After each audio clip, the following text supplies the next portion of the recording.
Prepare yourself for the next level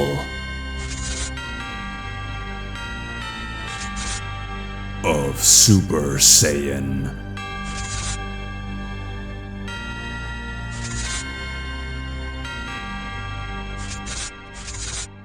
There is no doubt that of the villains that come to mind to represent GT, Baby is one of people's top picks. Before Super, Baby defined an era of Dragon Ball that fans still argue about its impact on the series, as well as the never-ending debate about which series is the strongest. I won't be answering that, but I will look into the history of Baby's power. For those wondering, most of my evidence will come from the original Toei broadcast. Toriyama confirms it's a direct continuation of the Z anime, not the manga continuity. Of course, that does not mean I will use the Toei movies as a primary source. Koyama, OG movie writer, confirms the films contradict the anime, due to having to write them months in advance, while the manga and anime are being produced. Despite the movies using the anime as its basis, Koyama concedes that it is better to view films like Fusion Reborn or Cooler as self-contained stories, rather than following a single continuing timeline. He says this many times, by the way.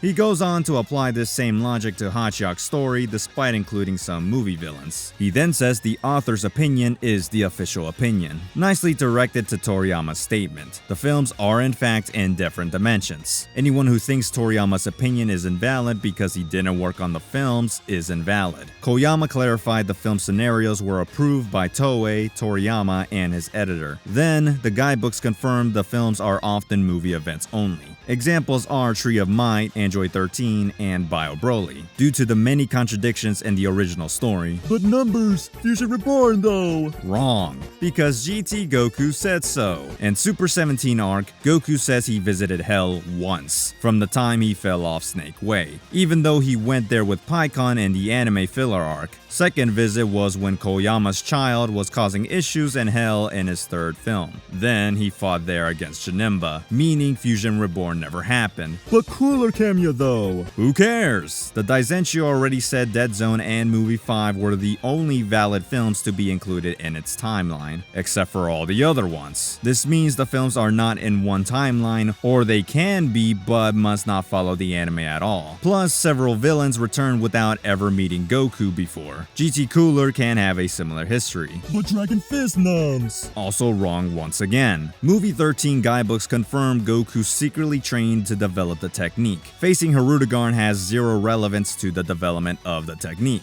GT Goku has had 15 years of training since the defeat of Kid Buu to make one simple technique. Heck, Goku from Kakarot can use it and he never fights Hirudegarn in the game. But Fusion Dance and Ken and Gogeta though! Doesn't matter. Piccolo can mimic the same movements after watching Goku do it once. Is Vegeta, the prodigy fighter, gonna have trouble doing some simple movements who doesn't have to be bound by the stupidity of his super counterpart? Vegeta can fuse on the first try because the script said so. It does not have to have a deeper explanation than that. And no, the guidebook is saying design and character-wise Gogeta returns, not in terms of continuity. Otherwise, I can say Gogeta from Super is the same as his hero Zeno counterpart. Like, obviously, there are many Gokus and there are many Gogetas. Different continuities, different scaling. But since this is a composite overview for Baby, I'll include them only for his composite high-end scaling, not for his standard narrative profile. You're welcome, GT fans. Come along with me and hold my hands as we step into the grand tour of Baby's road to salvation. Before he invaded Earth, Baby was nothing more than an experiment, a neo-machine mutant used to preserve the King of Tuffle's consciousness, due to the once allied Saiyans now taking over their home planet. Many years pass until Baby awakens and enacts his plan to eradicate the Saiyan. Oh wait, much like Cell or Majin Buu, Baby requires energy to get his revenge. When discovered by our heroes, years, Trunks views Baby's potential as unfathomable. If he were to mature, the entire universe would be in danger. Not even Goku or the Z Fighters could stop it. Yet Baby's infant stage prevents him from exploring his full capabilities. Initially, Baby's raw aura was strong enough to knock out the 3 Saiyans, impressing Goku and Trunks for his ever-increasing ki. But the combined might of Goku, Trunks, and Pan was enough to threaten Baby's life, barely surviving thanks to Dr. Mew and Rildo. Does this mean a non-host Baby is as weak as a normal baby? Obviously no. Plenty of missing context elaborate on Baby's growth and the cast. Firstly, Dr. Mew gives Baby the energy collected over the years and from Lude. Being one of Baby's creations, Lude is a god of destruction, capable of destroying the chaotic universe. Hey yo, stronger than Beerus though! Simply from the life force of its cult members, its level 2 state was strong enough to impress Goku. Although Goku and Trunks struggle against Lude, it's not because they are weak. For one, both Saiyans focused on saving Pan rather than facing Lude. Secondly, the narrator confirms Lude is inferior to their Super Saiyan 1 level. Goku notes that despite Lude's power, its primitive child mind prevents it from knowing how to use it. Hence, they revert to full power base form and damage Lude. Only after absorbing Pan does it achieve its final level 3 form, now more dangerous than ever for Goku. Directing to the next issue about Lude, the Perfect Files claims Lude as the strongest machine mutant Dr. Mew created. Yet, Rildo is later labeled the actual strongest mutant, due to not having the core weakness Lude possessed, allowing Goku and Pan the chance to destroy it for good. Even with this title, Rildo was sweating seeing Goku's unquantifiable power level, believing that Super Mega Canon Sigma would not come out unscathed facing Goku, straight up willing to take out Goku now before he regains consciousness. This assessment gets proven correct later. Individually, Goku claims that it's been a while since he felt awesome power on their level. You may think this means they scaled to level 3 Lude, but that is sadly inaccurate. Goku backtracks his statements. Before fighting, Goku doesn't view them as anything special. The Sigma Force believe they overpowered Goku before and after their fusion. Except, Goku suppresses true base power to test their abilities if they were an actual challenge, but still left unimpressed, despite Giru giving the Sigma Force battle data on Goku prior. He still folds them afterward. Likewise, against Rildo, Goku says his power is greater than Majin Buu's. The narrator goes on to say he is the mightiest mutant to appear, yet they both still choose to use half their power, but Goku had the edge, forcing the mutant to turn into Hyper Meta Rildo. Still, Super Saiyan 1 Goku outclassed his Hyper form and rivaled his superior Meta form. Even Rildo views himself as the mightiest machine after powering up. He did use his second form, but still dropped back down afterward. This tells us that base Rildo was likely stronger than level 3 Lude. Even if Lude rivals Silver Surfer ripoff, GT Goku would have rivaled either enemy in his Super Saiyan 1 state, regardless if GT Goku gets huge Zenkais throughout the first arc or not. Finally, circling back to Baby, who has Lude's power, would be relative to Super Saiyan 1 Goku. This makes sense because Baby survived a point-blank base Kamehameha while off guard, impressive enough for Goku to point out. Although this might make Goten and Trunks stronger than Buu and Baby as Super Saiyans. Infant Baby admits Trunks' bottomless power and Super Saiyan was too much for him to handle, implying his possession hacks requires a relative or superior battle power to succeed. It did work on Goten, but the narrator explains he powered up,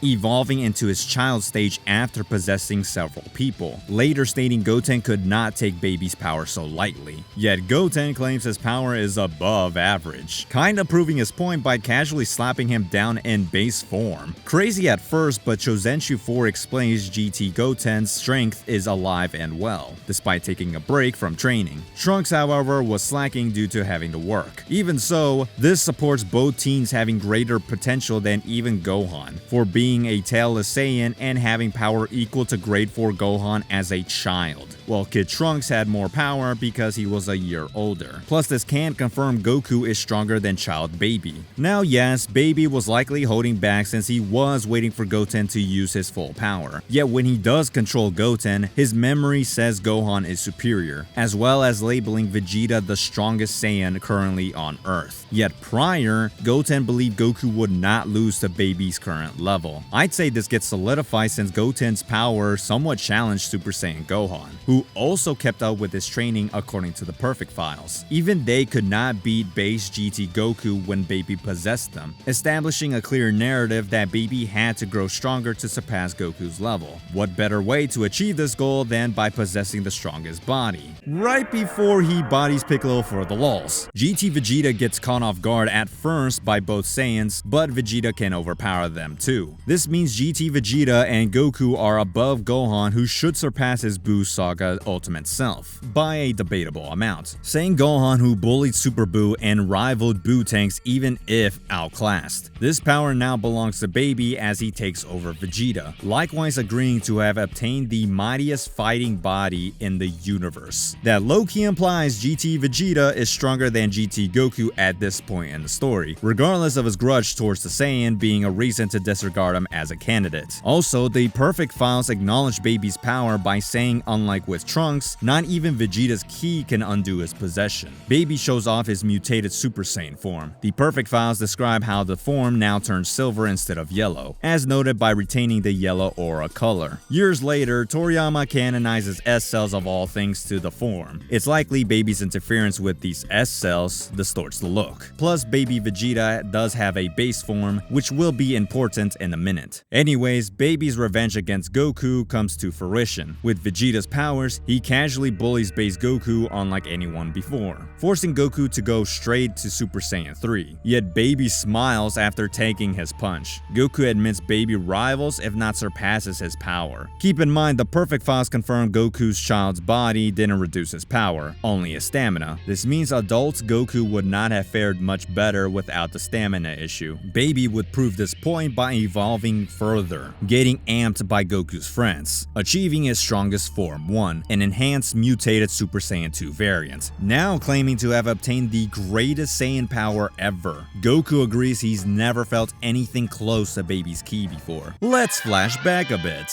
Baby is stronger than Frieza and Cell. Both have anime statements to have the power to destroy the universe. Both characters are inferior to every version of Buu by Cell's admission when Kid Buu appeared. Baby likewise surpasses the power of Buuhan and Kid Buu, one who screamed the entire infinite universe with his ki. As described by most Daizenshuu entries, it is way bigger than our universe even if it's arguably finite. The other almost one-shotted the potential universal size Grand Kai planet, given its size comparison to the confirmed universal size heaven via pixel scaling. This planet can hold a universal pocket realm given its vast cluster of stars. Debatable sure, but he still damaged the world of Kais, a realm 1/10 the size of the macrocosm, that contains many universal or infinite size realms. It goes so far that the anime has the narrator and Goku claim he's the strongest enemy and version of Buu he has ever faced, even after facing both Buu tanks and Buuhan. Baby would be more powerful and faster than Buu Saga Goku or whichever Buu. Faster than the Goku who dodged a meteor while traveling hundreds to trillions of times faster than light pre 100 times gravity training. Faster than Kid Buu traversing galaxy distances while destroying them, giving Goku a hard time despite all his growth since Namek Saga. It's worse because both Goku and the Guidebooks imply Otherworld has no flow of time, although Koyama implies it does have one, but of a separate or higher dimensional level than 4D time. If you allow movie canon, you can go as far as saying Baby surpasses everything Z-related, above Garlic Jr., who created a potential 4D super space black hole with his ki, above Janemba, who reality warped a potential 5D Otherworld, above Hirudegarn that required Goku to rely on the strongest technique in history to win, maybe above anything in Vegeta or Gogeta's arsenal at the time, on top of them debatably equal in power according to one promo source, above Metacooler's infinite speed feats for grabbing Goku mid-instant movement during combat. Then of course above Problem Child. Koyama was direct in saying he's is the strongest in all Z history but would not include GT. Whether I hype or downplay Super Baby 1, he can scale relative to or beyond the Buu Saga era, especially when he bullied GT Goku, whose leaps above his previous self and max power. What better way to solidify their comments than by going even further beyond? Thanks to absorbing the ki of the Earth's population, achieving his strongest form too, a mutated Super Saiyan 3 variant, resembling the form as hinted by the Perfect Files, on top of evolving from the initial mutated Super Saiyan 1. Thus, the worst lowball makes him 8 times stronger than Super Saiyan 3 GT Goku,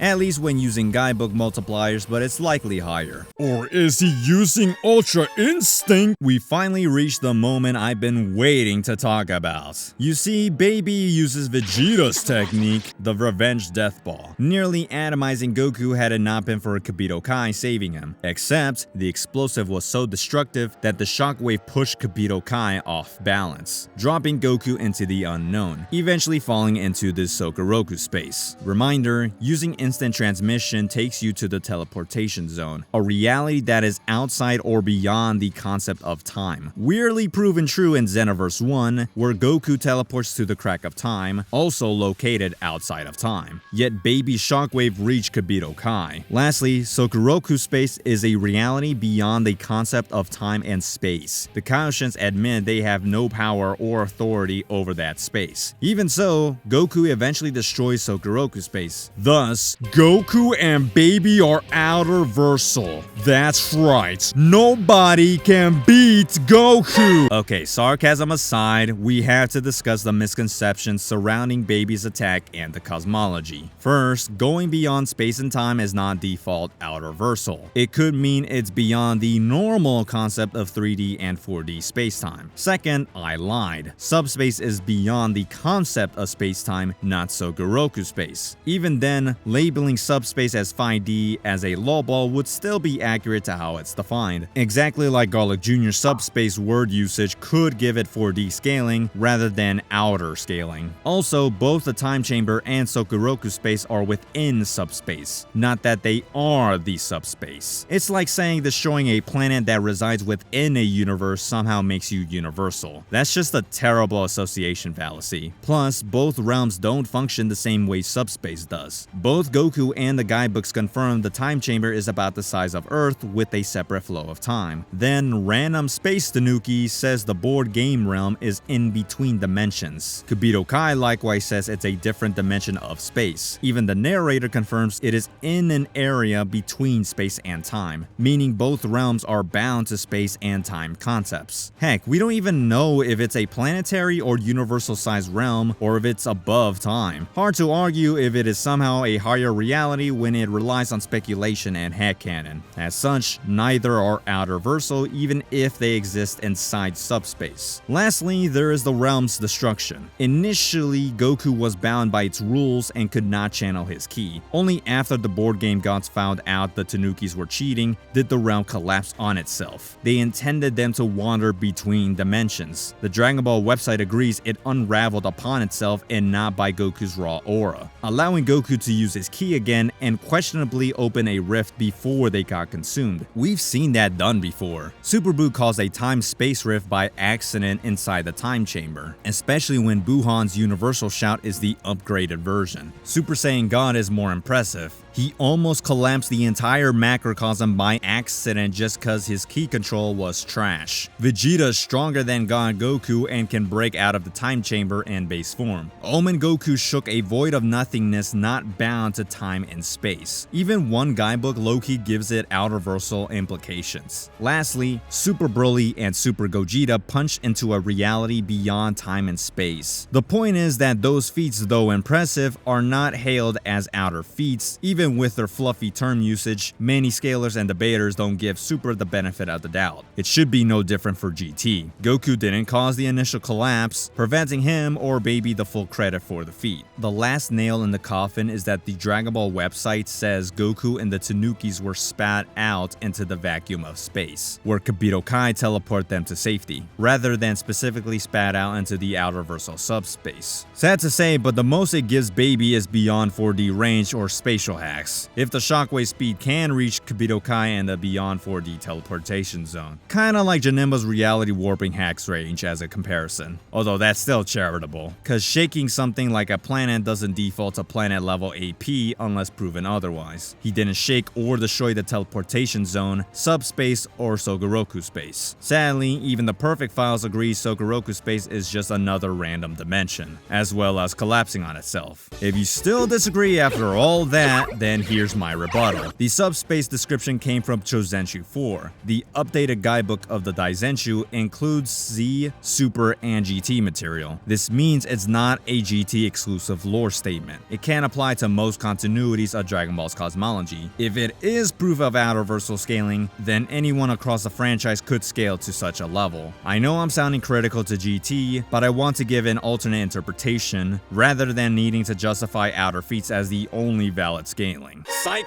Our Lord and Savior GT Goku's omnipotent. He broke the manga panel, stronger than Arale, who bullied Toribut, the supreme ruler of Dragon Ball. Therefore, Super sucks, GT is stronger, it's peak friction, Superman can die in a fire! While Goku is with the Kais, Oob appears to face Baby, at first looking impressive by damaging Super Baby 2, unlike Goku, until Baby tells his minions he was toying around for his amusement. Still impressive for Baby either way, cause Oob has the reborn powers of Kid Buu, initially lacking any mastery over his powers until his training with Goku, now comparable to Goku at his max power after 5 years of training. Whether he means his base form or transformations, Oob would outclass his sons regardless. Sadly, Baby manhandles the boy like he did with Goku. Right before Baby atomizes Oob, Buu saves him on time. Baby thought he won until Oob returned now stronger than ever, becoming Majub. Oh, that sucks. Initially, Baby is shocked by the boy's growth, nearly turning into chocolate from Majub's attack, until Baby stops holding back and overpowers Majub. Although to give credit, it turns out he let himself get hit, wanting to spring a trap inside Baby to beat him. Maybe Majub wanted an efficient victory out of desperation? Yet that still implies his power was not enough to win directly. Regardless, with Majub gone, Goku returns once again to settle the score, believing his new grown tail will even the odds. Instead, Baby confirms he didn't get any stronger compared to their last encounter. Besides improving his stamina, Baby on some Super Mario energy tosses Goku back to base. Right before Baby takes him out, Goku transforms, turning into a golden great ape. After experiencing severe flashbacks, Baby tries to use his ultimate attack on Goku, until he surprise pimp slap Baby. The Tuffle was baffled by his power and low-key afraid to fight head on, indicating the golden ape form surpasses Goku's strongest form. Makes sense as he's tapping into all his Super Saiyan potential like the third form multiplier. As Toriyama confirms, the second and third forms are powered up variants of the first level. Plus, Pan notes Ape Goku's power continues to rise. Baby, feeling undermined, tries to tap into Vegeta's power. Before he can, he meets the ultimate monkey. Baby becomes Goku's child, getting the worst parent beatdown in his life. Baby was so desperate that for the third time, he uses his outerversal death ball. Yet, Monkey Goku asserts his dominance and tanks it. After another beatdown, Monkey goes so far as telling Baby his combat skill sucks. Thankfully, by the power of his wife, Bulma transforms Baby into a monkey as well. One Spanish DVD statement claims the Golden Ape form rivals the Super Saiyan 4 multiplier, except if that were the case, Ape Baby would not struggle against Monkey Goku. Super Baby 2 was already 8 times stronger than Super Saiyan 3 Goku lolballed. If it took Super Saiyan 4 to close that gap, then Baby's 8 form increase would have maintained that 8 times difference. Of course, it can't go much higher, but I'll get into that later. That said, even with this power, they still had a pitched fight. The Kais point out that while Baby may have the power advantage, Goku has the edge in speed. Also, Baby was, no pun intended, fighting apish, relying on foul tricks like attacking Earth's citizens to get the drop on Goku. Granted, Baby was durable enough to withstand Goku's 10 times Kamehameha directly. Baby forced Goku to take his Super Gallic Gun directly to protect Earth. It still ended with a double knockout as Baby succumbed to Goku's attack, except Baby revives and energizes Baby with Blood Waves again. He admits he was fighting wildly and blindly against Goku the first time, supported by the perfect file saying he was stronger than Super Saiyan 4 Goku, likely when controlled and focused. You think he'd take this chance to take out Monkey Kid when weakened, but I guess his overconfidence got the best of him, giving Goku's friends a chance to save Pan and assist him in battle, all thanks to Kabito Kai for releasing them from Baby's control. With Majube's aid as well, Goku gets energized possibly beyond his max power. The perfect files say Goku reached a new level beyond his initial Super Saiyan 4 powers. Whether he does or not, Baby still has a pitched fight once again. Despite Baby spamming Vegeta's technique, Goku was not fazed by his multi-super Gallic gun. For the final time, Ape Baby amped his final out-reversal revenge death ball. While it did initially threaten Goku, his monkey powers were superior, absorbing it and took minor scratches. In the end, Goku took Baby down with one last Kamehameha directly, knocking him out and blasting his tail off, separating Baby from Vegeta's body. He still obtains his adult form thanks to all the power he collected. A nice callback to Trunks' warning about his hidden potential. Ultimately, Baby knew he would not stand a chance against Goku and his friends, fleeing out into space, until Goku does a reverse Uno and sends him into the sun, erasing the last remaining legacy of the Tuffles. Of course, if y'all thought the outer Baby agenda is now dead, fear not. The will of the Tuffles lives beyond the scope of GT. Before we get into his game appearances, there's some minor secondary info I like to point out. Firstly, Chosenshu 4 mistakenly claims Super Saiyan Goku defeated Mega Kana Sigma, a form not from Giru's data, except they did see its usage against Legic and they lost while defused. Still, more proof that the machine mutants were not on Goku's level. Plus, the perfect files confirm GT Goku showed his true power to beat the Sigma team, much to people's jargon I'm sure. The perfect files then confirmed that Super Baby 2's power is beyond Majube and Super Saiyan 3 Goku, only to then say Ape Goku's powers overwhelmed Baby, although the same guide claims Goku's Kamehameha times 10 had zero effect on Ape Baby, but that's not true at all, as the staff likewise agreed Goku's new form was needed to beat Baby, the supposed strongest enemy at the time. Next, like the rest of the cast, Baby has infinite powers. No, seriously, the perfect files describe the Super Saiyans having infinite powers. Crazy since it's referring to their initial forms, thus Baby takes control of said infinite level. As an extension, the perfect files acknowledge Grade 2 increased speed and power, originating from the Daizenshu, alongside El Manga Legendario giving Grade 3 a 10 times boost beyond that. Grade 4 would rival if not surpass said power, according to one guidebook and Vegeta's OG text in the manga. It's explained Goku can raise his battle power in Grade 4 while barely straining his body, thus upscaling the second and third forms by at least a 10 times boost. Super Saiyan 4 is likewise stated to draw out the utmost limit of the user more than the third state. The form is so impressive that it rivals the Potara multiplier that created Buu Saga base Vegito. The Potara fusion is downplayed to surpass Super Saiyan 3. When hyped up, it can be an A times B multiplier with a rival boost included, giving Goku a beyond infinite multiplier. That might be the case given what Goku said. We know how strong Goten and Trunks are, but Goku believes not even an adult Super Saiyan 3 Gotenks could beat Ape Baby's powers. Plus, Toriyama legit says post-Namek Goku's battle power can no longer be measured numerically. Sounds familiar, right? Even the anime movie comics give infinite power statements to the heroes and villains, kinda validating Baby's beyond universal powers, weirdly enough. Now, I have seen people argue Baby gets a 17 billion multiplier due to receiving 1000 times the Blood's waves to achieve his ape form. Like,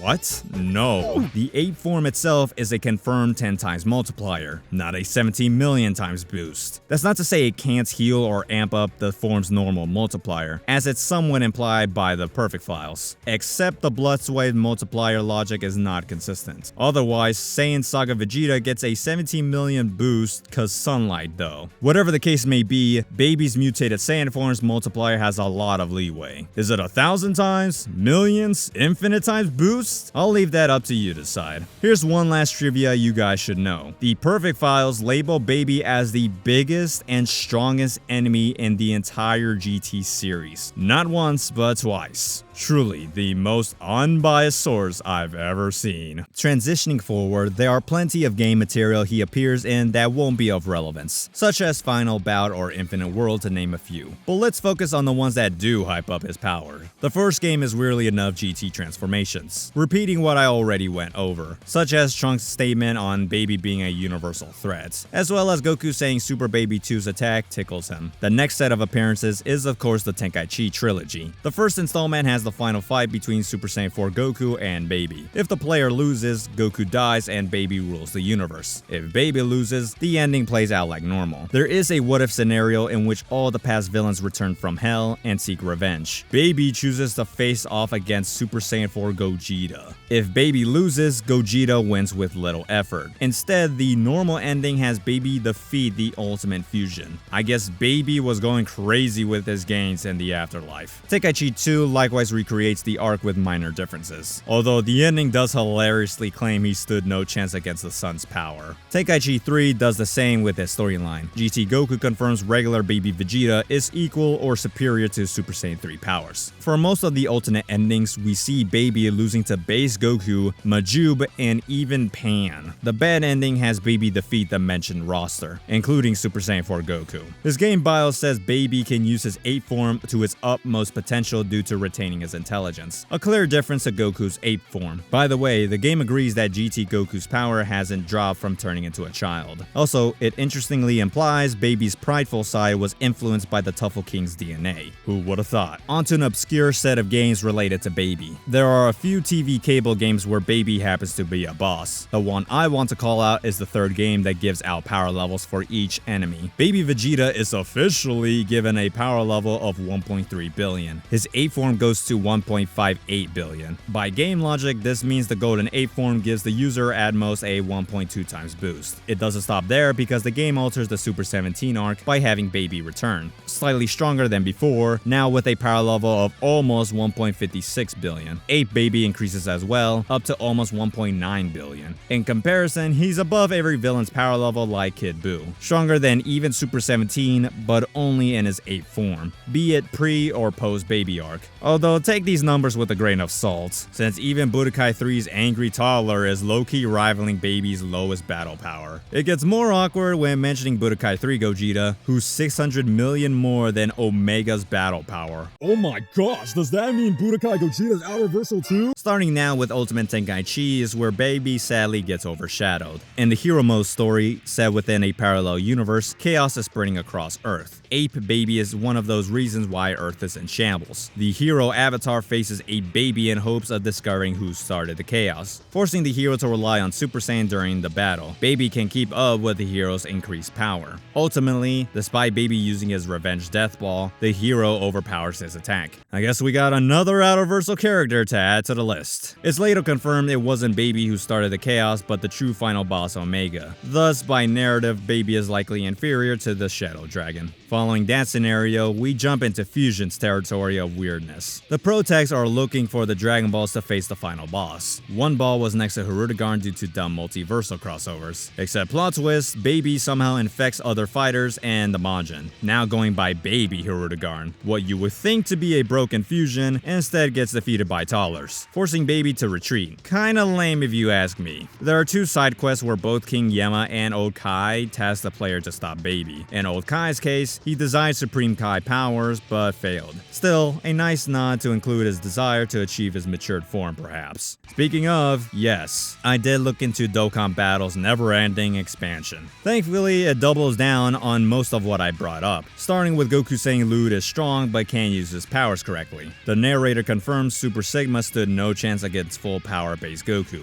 on top of Rildo surpassing Super Sigma. We even get a different outcome, where Super Saiyan Goku does defeat Silver Surfer Rildo, unlike the anime ending their fight abruptly. Later, Baby confirms Gohan is stronger than Goten, then confirms Gohan is not equal to Vegeta, then saying Vegeta has the strongest body in the universe. One strange detail I noticed is that the old version has Goku go Super Saiyan 3 after Baby goes Super Form 1. The updated version now has Goku transform before Baby does. To be more true to the anime, I guess, but still something I wanted to call out. It also includes Baby's atomization statement for his ultimate attack. Dokkan rarely included a scene where Goku talks to Vegeta after surviving Baby's attack, cause why not?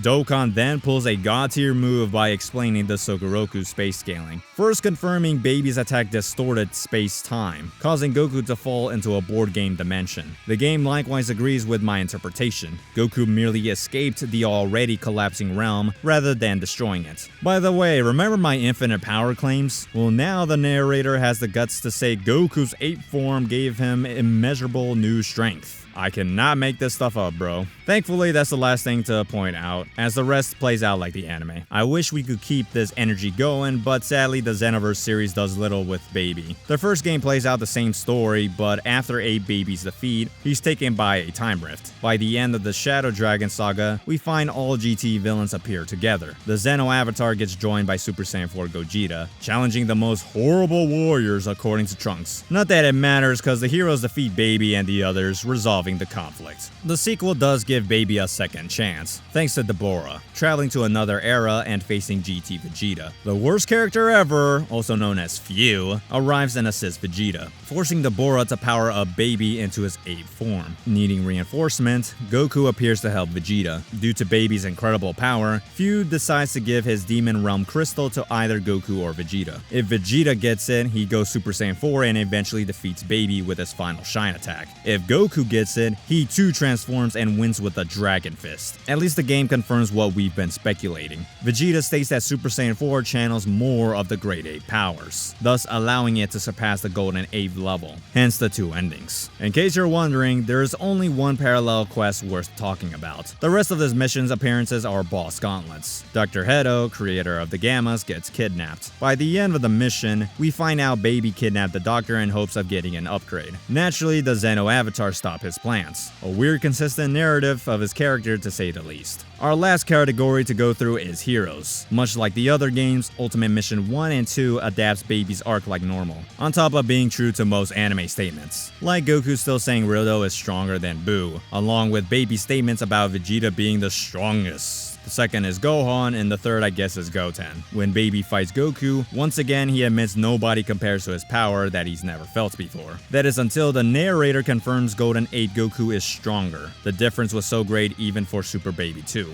Further solidified when the narrator confirms he tanks Baby's revenge death ball, not even leaving a scratch on the Super Saiyan form. You think Ultimate Mission X would treat him better, but nope. Bro gained his goon status. The first time he appears is just a clone of Buu using his likeness. Cause typical multiversal distortion logic. There is an extra battle where the real Baby Vegeta appears, as well as introducing Baby Trunks. Wanna know more about him? Too bad, they lose off screen. Want another fusion cameo? Well, Janemba appears to face the heroes but loses, allowing Baby to randomly appear. Introducing Baby Janemba. Still losing though, not once but twice. To the one person who cares to know, he appeared in the Victory Mission manga first. If you thought Mission X couldn't ruin his image any further, it does. Cause Raditz and Nappa bully Baby in an extra story. Despite Baby Vegeta and Baby Trunks giving one last shot to stop these monkeys, they suffer another loss. Surely, World Mission of all games would redeem his honor. It doesn't, only give him one unique scenario this time. As with most hero storylines, time distortions appear, allowing Baby to arrive in Hero Town, wanting to control everyone. The player avatar stops child Baby at first but escapes. Before the hero can catch up, he bumps into Baby Goten and Baby Gohan, challenging the Saiyans. After winning, Xeno Trunks frees them from their possession while the hero gives chase. Suddenly, more counterparts of Baby appear, merging with Baby Hachiok and Baby Janemba. I'd be hyped by such a crazy Tuffle fusion if their death animations did not look so silly. Finally, the heroes find the real Baby, who merged with Vegeta, now teaming up with another counterpart who merged with Trunks. Despite transforming off screen, the avatar frees Trunks. Suddenly, Baby, for the first and only time, can transform into a monkey without the blood waves. Baby's last stand ends in vain, with the avatar ending his rampage for good. How the mighty have fallen. Thankfully, Baby makes one last stand in Super Dragon Ball Heroes for whatever it's worth. During the climax of the Ultra God mission arc, he battles Jiren, at the same time gaining a transcendent form on top of his 8th form. He supposedly lost off screen, but otherwise gets sent back to his reality. Sadly, Baby's likeness gets ruined one last time. In the next arc, Majin Ozato is the main antagonist, somehow traveling across timelines and absorb powerful warriors. Baby was one of his victims. Ozato mimics his abilities and looks when invading the world of Kais. In all 3 versions, he battles the Xeno Saiyans. All he does is disgrace Baby's legacy by failing to beat them. Unfortunately, with Heroes now officially over, that is the last time we get to see Baby, thus ending the entire overview of Baby's power. Psych! I bet y'all thought I forget about Breakers and Sparking Zero. Joke's on you, I totally did. Breakers is a spin-off to Xenoverse, and long story short, you either play the survivor or the villain. Baby gets his season and naturally gets different endings for each form. If the time anomaly gets fixed, he vanishes back to his reality, or gets destroyed by the survivor. It is the same for every other villain scenario. Lastly, the game everyone has been waiting for years is here. What does it do with Baby's character? Nothing, other than girls talking about him, and I guess a unique intro with Black.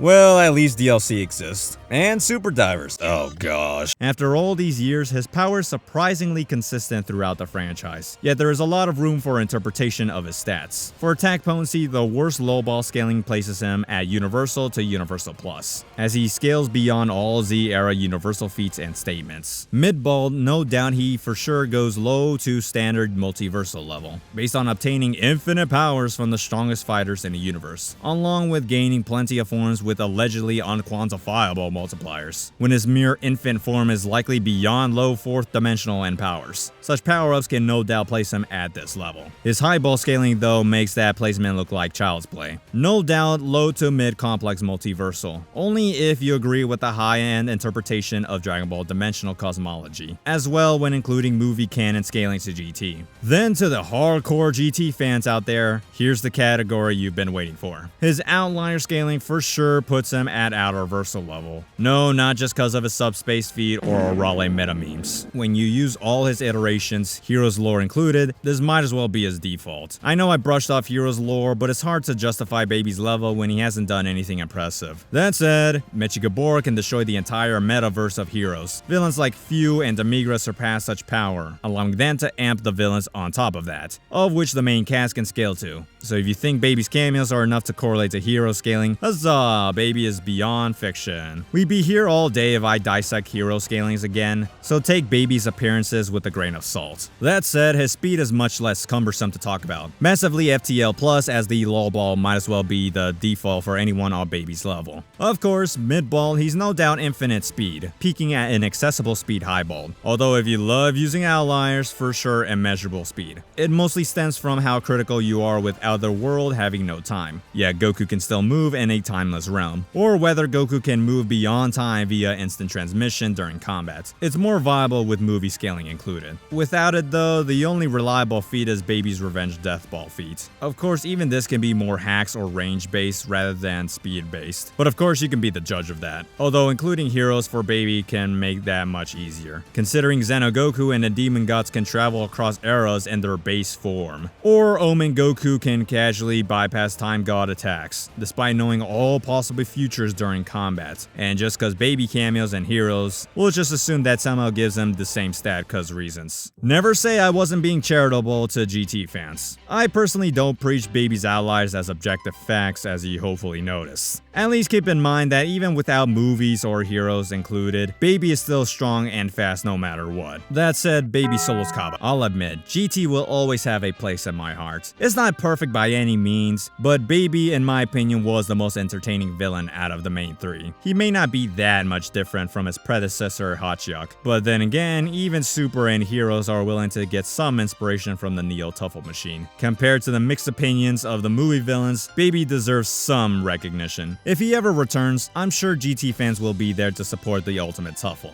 Or so I say. How strong do you think Baby is? Does he scale to outerversal? Do you think he's overrated or the best character to come out of GT? Leave your thoughts in the comment section below. Thanks again to the entire community for making this video possible. This isn't the last time I'll be talking about GT, but as to who I'll talk about next, you'll just have to wait and see. I can assure you, I'll find ways to continue the never-ending war of GT versus Super. Thank you for watching. I appreciate everyone's patience since these projects do take time to make. Thank you for your support, it really means a lot. This is your host, Nums. Take care out there. Peace out.